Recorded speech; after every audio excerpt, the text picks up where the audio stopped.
초기 발생 과정을 조절하는 그런 mRNA, 특히 전사인자의 mRNA 또는 전사인자 자체를 발현시키는 유전자를 목의 영향 유전자라고 합니다.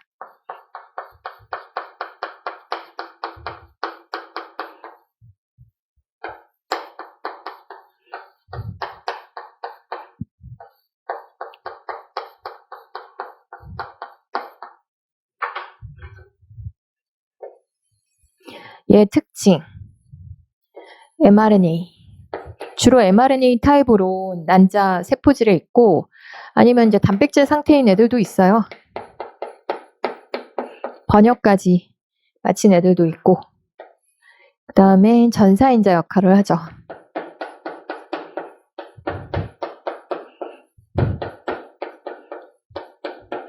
얘가 mRNA면 번역을 거쳐서 단백질이 됐을 때 단백질이면 그 자체가 전사인자.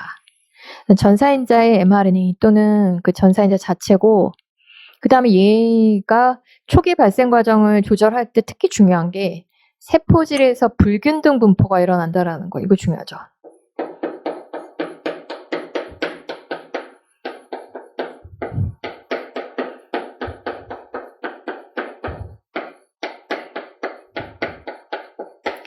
특정 mRNA 또는 단백질이 세포질에서 어디는 고농도, 어디는 저농도로 존재하게 할 때 누가 역할을 해야겠죠?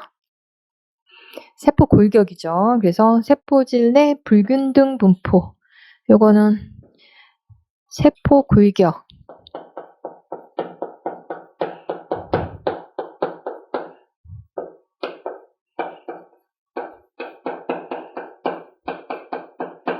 도움을 받아서 일어나게 됩니다.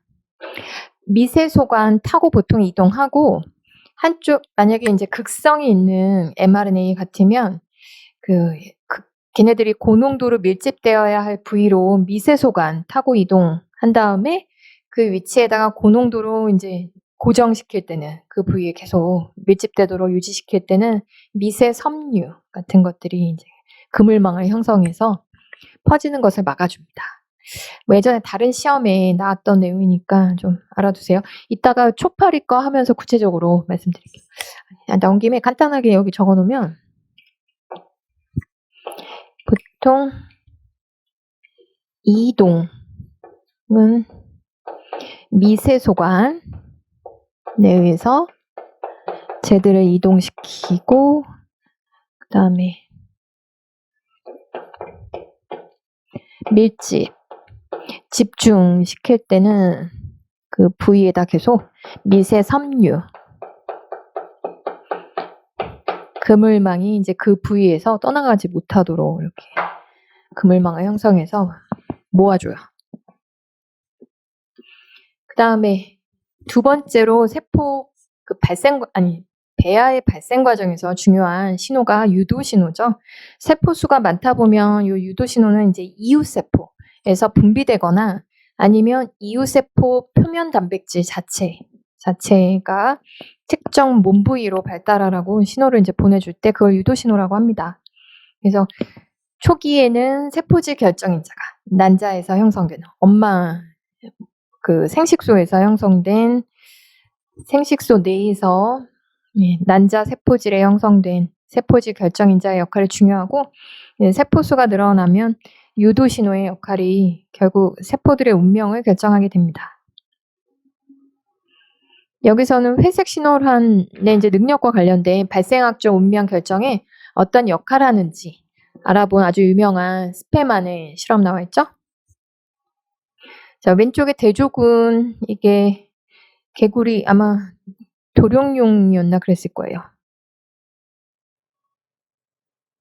네, 도룡뇽 수정란의 정상적인 난할 시에는 이제 회색 신호란이 딱 딸세포의 절반씩 균등하게 이제 포함되도록 난할이 일어난다 그랬는데 그렇게 난할이 진행됐을 때 할구를 왼쪽에서는 인위적으로 분리를 시켜봤어요. 그러고 난 다음에 따로따로 발생 과정을 거치도록 해봤더니 정상적인 올챙이가 2마리가 형성이 됐습니다.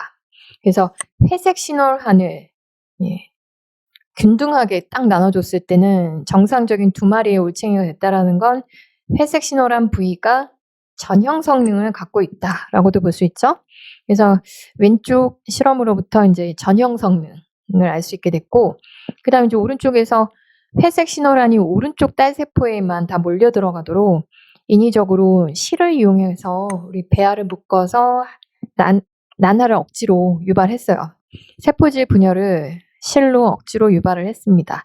그랬더니 회색 신호란을 통째로 가져간 오른쪽 딸 세포는 정상적인 올챙이로 발생을 했는데, 회색 신호란을 하나도 받지 못한 왼쪽 딸 세포의 경우에는 정상 발생이 안 됐는데, 그 중에서도 특히 등 부위나 뭐 이렇게 신경계 같은 게 없는 복부 조각만 형성이 됐어요.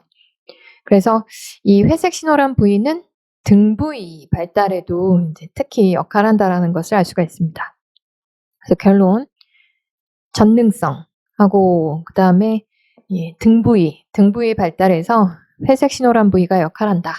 이후에 이제 슈페만이 이 부위에서 형성체라고 하는 이제 부위 이름을 붙였는데, 등 쪽 부위로 발달하도록 중심 역할을 하는 부위 발견해서 스페만 형성체라고 이름을 붙였고, 그 부위에서의 특히 베타카테닌 단백질의 그 고농도 집중이 등 부위 발달에서 중요한 역할을 한다라는 게 이후에 밝혀졌죠. 그래서 베타카테닌 신호 전달, 그거 조금 이따가 말씀드릴게요. 다음 페이지에 또 실험 하나가 있습니다. 원구 배순부, 양서류의 원구 배순부는 요것도 스페만의 실험이에요. 배아의 다른 부위에 있는 세포들을 다른 운명으로 유도할 수 있나?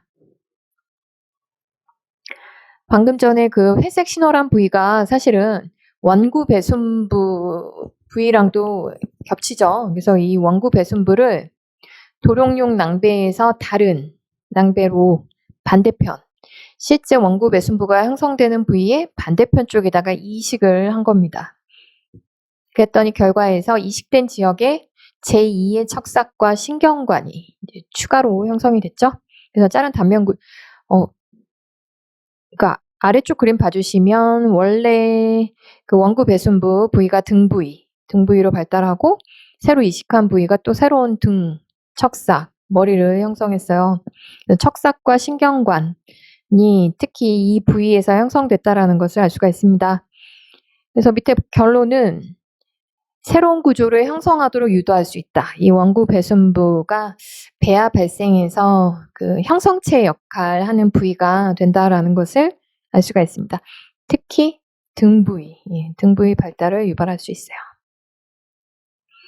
이거와 관련된 것이 우리 이제 윈트 시그널입니다. 그 윈트 시그널링은 다음 시간에 이어서 보도록 하겠습니다. 수고하셨습니다.